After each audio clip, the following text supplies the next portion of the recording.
NASA-მ მსოფლიოს საზოგადოებას ვარსკვლავთშორისი კომეტა ატლასის კვლევების შედეგები და ახალი ფოტოები წარუდგინა.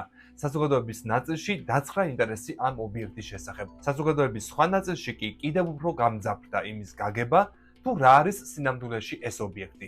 ეს კი ფოტოების ბუნდოვანებამ გამოიწვია, რამაც უფრო ხმაურიანი გახადა შეთქმულებები, რომ თითქოს სპეციალურად არის დაფარული და გაბლარული გამოსახულებები. არადა საუბარია წამში, ერთ წამში თითქმის 60 კილომეტრით მოძრავი სხეულის შესახებ.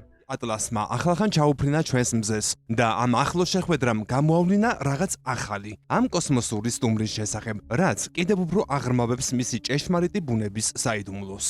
თუ ეს რაღაც კომეტაა, მაშინ ის რჩება ყველაზე უცნაურ კომეტად, რაც კი ოდესმე გვინახავს.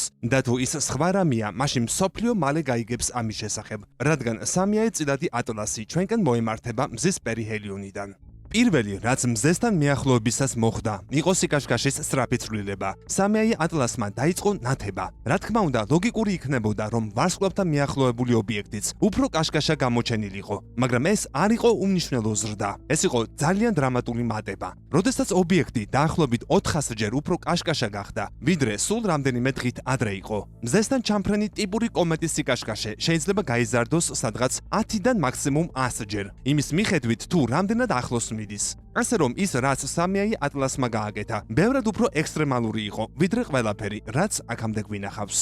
მაგრამ ობიექტი არამხოლოდ ბევრად უფრო კაშკაშა გახდა, არამედ კვლავ შეიცვალა ფერი. ახლა, როდესაც ჩვენ გავაერთიანებთ სიკაშკაშის მასიურ ცვლილებას ფერის ძალზე უჩვეულო ცვლილებასთან, გრჩება მხოლოდ რამდენიმე ბუნებრივი ახსნა.